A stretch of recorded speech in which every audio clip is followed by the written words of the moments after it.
Hola, and welcome to the I Am Her Empowerment and Impact Summit for Career Women. I am Kourtney Coleman, your host, and welcome. Today, I have the honor of introducing the crowdfunding hacker queen, Miss Lynn. How are you? I am awesome. Thank you, Kourtney. It's so great to be here with you today. I just want to say, when I grow up, I just want to look as refined as you. Oh, thank you. That's so sweet. Oh my gosh. You keep doing what you're doing. You have no problem there 20, 30 years from now. Oh, I remember when people used to say, just do this and you have nothing to worry about. So I said, well, I see what you look like, so I'm going to take your word and I'm just going to keep going this way. So I'm going to take your word. I'm going to take your word. Well, allow me to introduce you to Miss Lynn. She is the CEO and founder of the P3 Academy of Social Entrepreneurship and runs a six-figure business, Growth Goddess Premier Diamond Mastermind. She recently launched the new crowdfunding hacker web TV show, showcasing creative crowdfunding campaigns for social impact projects of all types.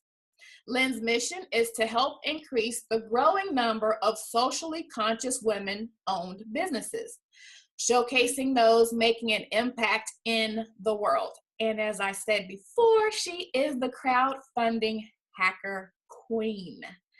Miss Lynn, welcome. Thank you, darling. It is so great to be here and to speak to your audience of career women. I was there for a long time, and I know some of the things that are challenging us, and I'm just so grateful that you've established a forum for us to be able to have this conversation.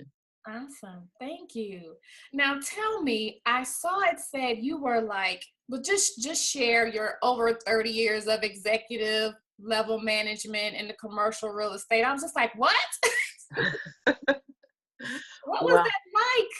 oh my gosh, I am one who started at the starting line and actually worked my way up the ladder.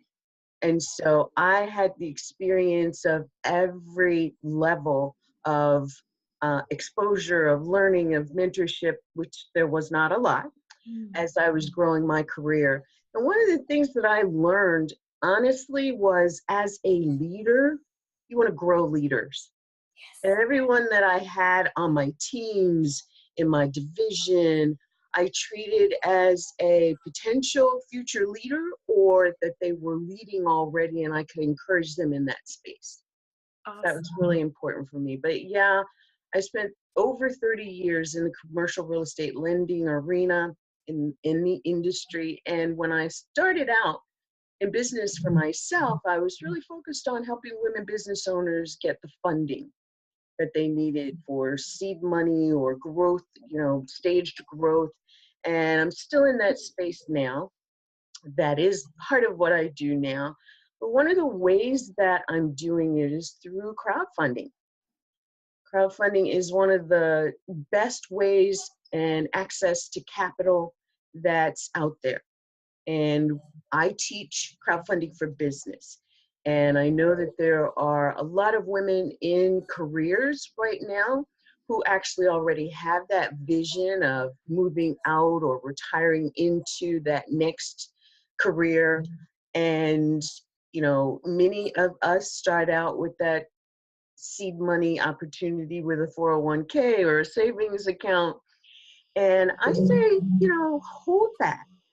Have that as your backup, because there are other means of getting the funds that you need in order to start your business. There's all kinds of strategies to employ there, and crowdfunding is one of them. Awesome. So your topic today, I got some feedback. I was just trying to see where that feedback was coming from. Okay, so our topic today is if you can dream it, you can do it. Give yourself permission to be victorious. And I love the fact that you say that, because I always say you were created for a purpose And it's up to you to discover what that is. So you were either created to be the solution to the problem or to create the solution.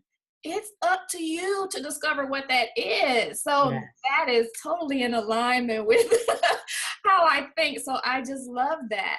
Well, what inspired you to share with us this topic? Well, the first of all, so many women start out as young girls dreaming. I want to be this when I grow up. I want to do that when I grow up. And yet life happens and we sometimes get there, meaning in our 20s or 30s or 60s, and say, oh my God, what happened? Our dreams were stepped on, they were squelched, they were beat down.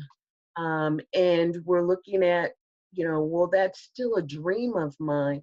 But I often say too that we sometimes have to look at the things that we've walked through in our lives and see where we have really brought in some of that dream opportunity. For instance, when I was 6 years old, I used to say, I want to be an attorney, I want to be a lawyer. And I had this vision of real estate, land and buildings, and it didn't happen exactly like that. But my career in commercial real estate was really one that allowed me to be in the space of coordinating and communicating with lawyers. And I worked with a lot of entrepreneurs and business owners who didn't quite understand some aspects of the contracts that they were about to get into, and able to speak with them with their attorneys. And so I became a liaison in between all of that, not to mention the fact that I really had to understand the contracts and how they read, and who was what. And since I was also part of the structuring of the deal, it was my responsibility to make sure that the contracts accurately reflected those terms. And so I had a lot of my legal dream inside of my career. And I would just really ask women to look at, what's the dream God put in your heart? And even if you're thinking you haven't been doing it, maybe you have.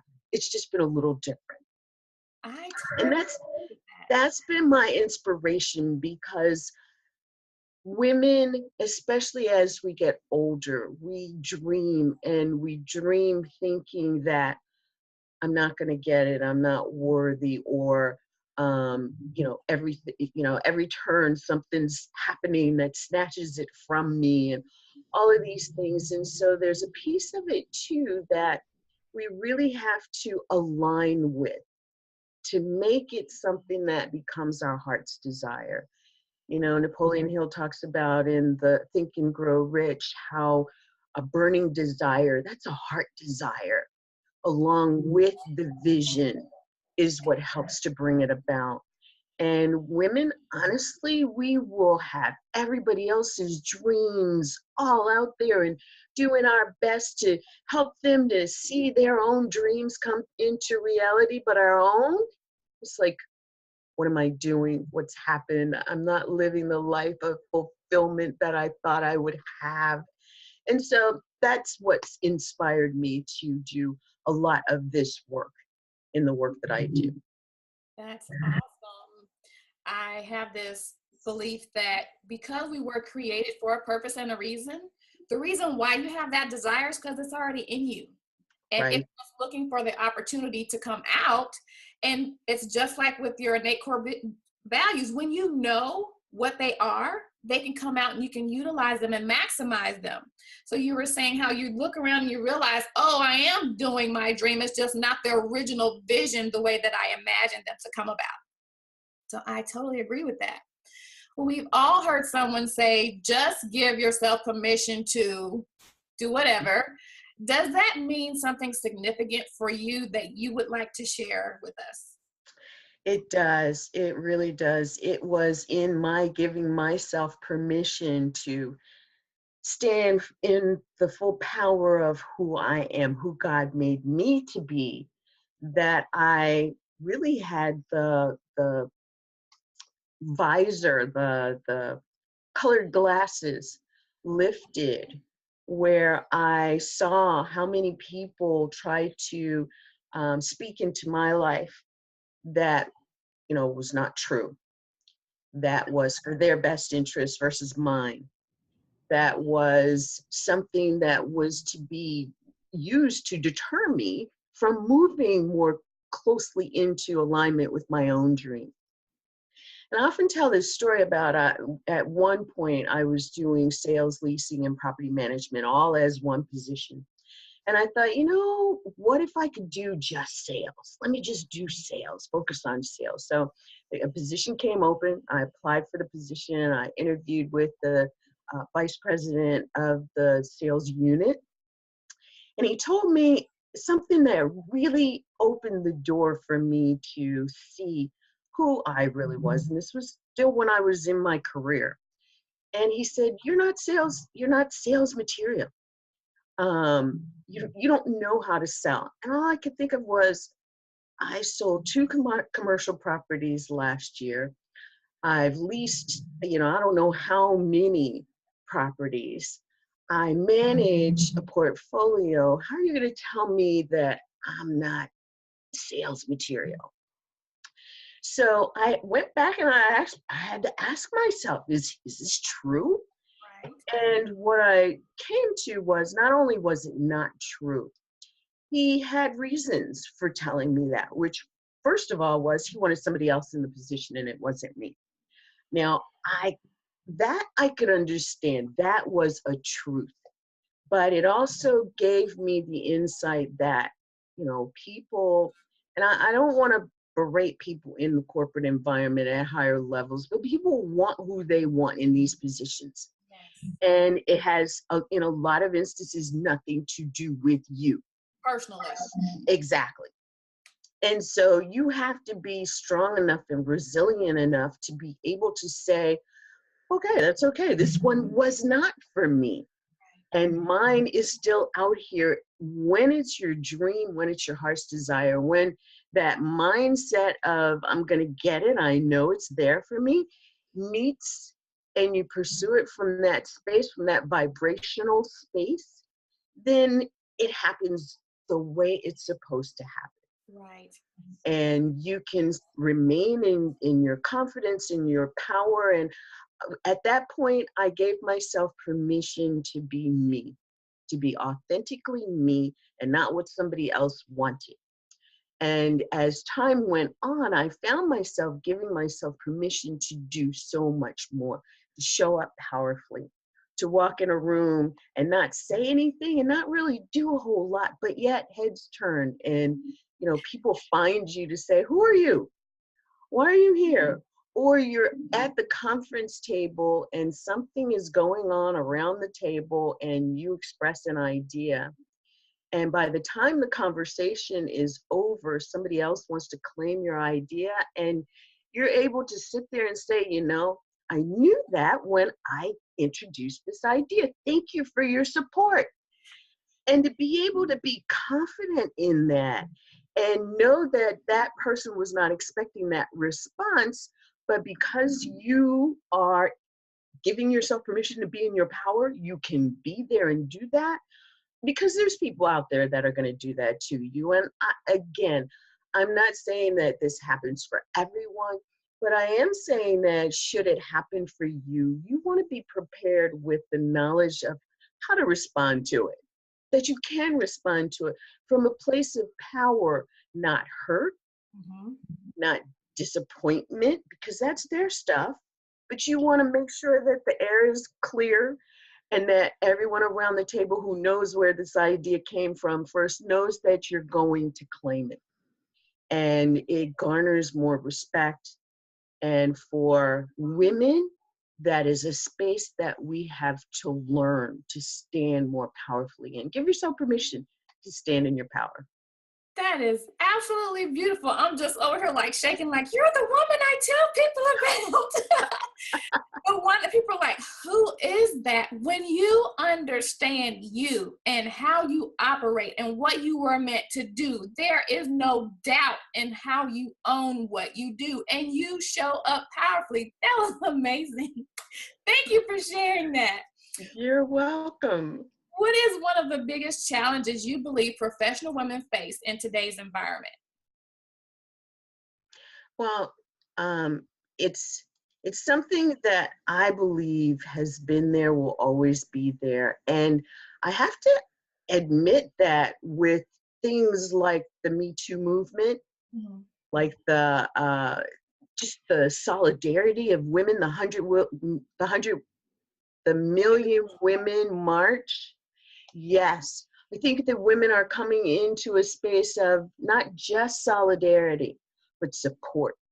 And Mhm. one of the things in careers is that we as women have not been as supportive of other women as we could have. And I won't even say should have. I don't like to shit on things myself or others, but as we could have. And I say that because we weren't taught how to be supportive of other women, so we don't know how to support other women. And I go back to my childhood too, to how I grew up. I grew up and I did not receive a lot of the support that I thought when I get there, when Mhm. I'm there, I want to be that support. And I want to teach others how they can be that support.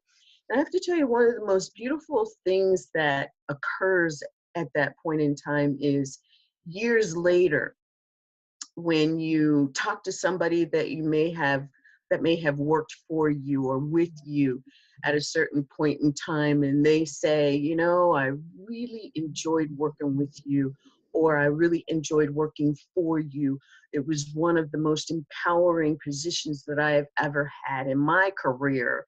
And you know, you just taken aback by that kind of a compliment, because when you're doing it, it's not for the compliment. You're doing it because it's your heart. It's what you know is needed in the workplace. And as a woman, that is your desire to do in the workplace. And I think that as we grow more women into this thinking, this methodology, and this support space, Mhm. you know, and a lot of it has taken the Me Too movement to come out and to see all the women that you thought were just doing such miraculous things, that they had gone through such traumatized lives, and to know that if they could do it, that you can do it too. And sometimes it is about telling your story, but sometimes it's not. It's all about how God has positioned you in what it is that you are being called to do, and you will know when it's time to speak your story, when it's time to just hear someone else's and support them in that space. And I think that the one thing, the biggest challenge that we have is knowing how to support each other. That's the interview I just got out of. We were just talking about that. So this is awesome.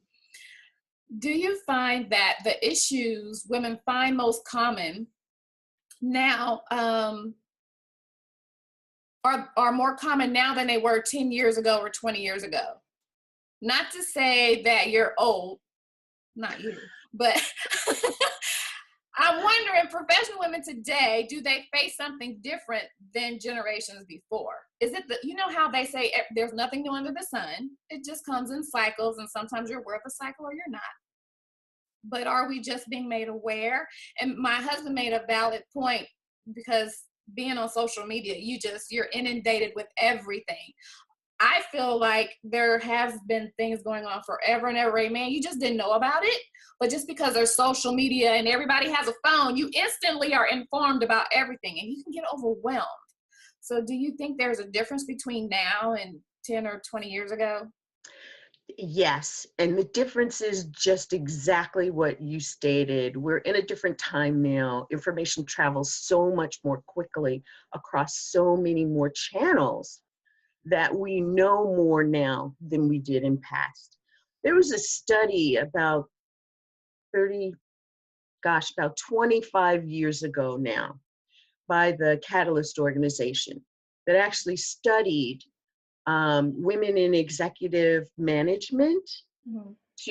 and it was all about the numbers. How many are there? Well, 25 years ago, 20 years ago, there was a fraction, a small fraction of women in the executive space. It has grown over the course of time, but there is still a fraction of women who occupy that space. So are the issues the same? Are the things that women find themselves in the same? Yes, we're still small in numbers.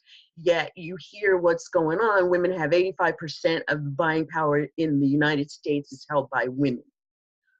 So why is it that we hold such few spaces in the executive management ranks?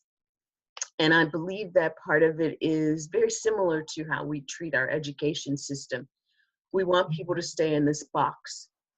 And when they come out of the box, they are inundated with all of these things that say, get back in the box. And again, I go back to now with the Me Too movement, with the what's next and everything else that's out there that's bringing about this awareness, mainly because of social media. We're now able to support ourselves in ways that are different than what we had in the past. Because Catalyst Organization did this study twice and at 10-year increments. And what they found was the first time around, they didn't have enough executive women to complete the study. So they had to expand the space and take it to including supervisory women. They were able to get some numbers, but still, okay, that's the benchmark. 10 years later, the numbers increased significantly, but they were still minute as it related to women in executive positions. There were more women, or so they said, in the workforce.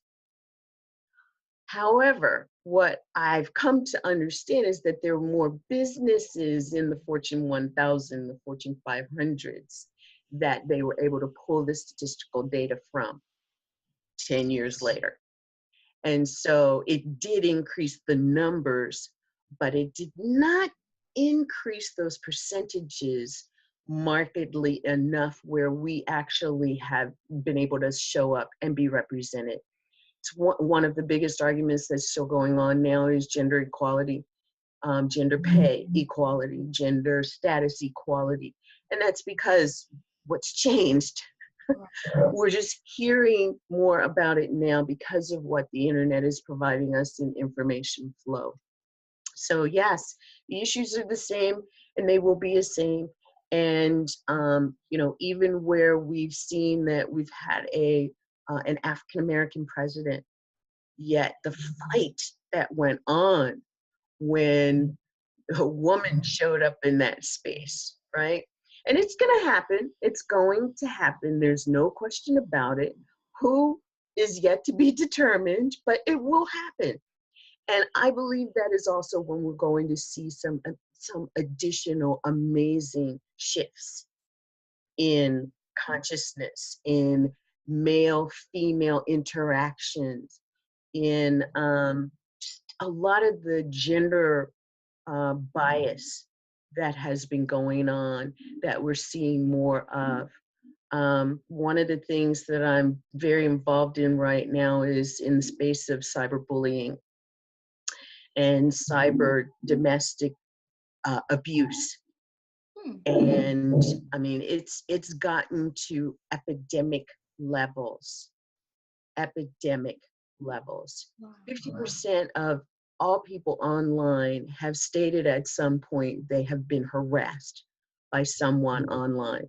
And I know I stand in that space that, blocking them and everything else, they will still find a way to get through. And it really wasn't until attention was placed on others that attention was taken off of me. However, there are people out here that, if you haven't seen the news, and I hate to say it, my son was a Marine, but the Marine Corps just court-martialed over 50 military men who participated in cyber abuse of military women. And it was the women who were trying to say, something's happening, can you help us, that they were not being heard. And the things that we will be seeing now, because it made front page, it's been recently national news, But part of how it has been, been able to do that is because of the Me Too movement and the number of women who stepped up to say, we're not taking this anymore. This is not going to happen to us. The whole women in the Olympics with Nasser, I mean, that was horrendous. Yet if it had not been for the one woman who said, I can't live with this, I'm doing this now, and other women not just wanting to support her, but also tell their story, that would never have come out. They would not have allowed it. History proved that they did everything within their power to not have it come out. But we're in a time now where the information is flowing, and because of it, we as women, whether it's career or in business, really want to empower ourselves, to give ourselves permission to support each other. That is very true. What insight can you give as to how professional women can expand her network, and why is it important to do? This was a great question. Thank you for that. Oh, women and networking. And one of the things that I studied over the years was how you network to increase your influence and your ability to connect with those who are influencers. And I have this thing where I've got this set of rules that I live by that I created back when my kids were little. One of them was rule number 9. And I say this because it has so much relevance across the board. Rule number 9, never miss a chance to go to the restroom. And that basically for professional women is just get out of the conversation. Oh. And the restroom is a good way to get out of the conversation. Excuse me, I'll be right back. You know? And that's because we sometimes find ourselves getting trapped by the conversation, in whatever it is that might be happening, including a physical encounter. And I heard a woman tell a story at one point that she was about to be assaulted. And I'm sorry I'm kind of bringing up this stuff, but I think it's part of the reality that we need to become aware of, and especially as professional women who are trying to expand their influence and expand their networks. You want to also know how to be powerful in your own space. And this may sound a little gross, but it's one of the rule number 9 things. You find yourself in a position where someone's coming a little more physically towards you. Rule number 9, never pass up a chance to go to the restroom. Excuse me, I have to go. And the story that I heard this one woman say was that she was being so accosted so hard that she said, that's it, get away from me. And she said, she looked down, and she had wet herself, but the guy was like, oh, gross, and he left. Mm-hmm. So she was able to basically use rule number 9 in order to stand in her power and protect herself. Mm-hmm. And so, you know, when we talk about some of the important things that women should know about expanding their networks, it's not only allow yourself to be authentic and vulnerable and curious about others, but first and foremost, be aware and know when you need to invoke rule number 9. Rule number 9 is going to be your tweetable. There you go. Invoke rule number 9. I'm going to remember that one. You mentioned about going for your dreams. When you are on a particular career path, what are the 3 tips that you would give professional women to encourage them to not give up on their dreams and to pursue them? Wow, great question yet again. First of all, I say take the time to dream. Take the time to really set the vision for what you want in your life, for your family. And tip number one, don't stop, don't quit, keep going. No matter what the obstacles and challenges, we all have them. It is when we are in that space of perseverance and tenacity and determination that we're going to keep going. Mhm. And, you notice I say keep going. It's the journey that we're on that's the big deal, and not so much the destination. Because the other thing that I say is establish a vision that is longer term than tomorrow or next year or the year after that. And I say that because of some of the things that I've experienced in my life, in my career, in my business. Have a vision of what you want to see your life, what you want to have seen in your life over the journey.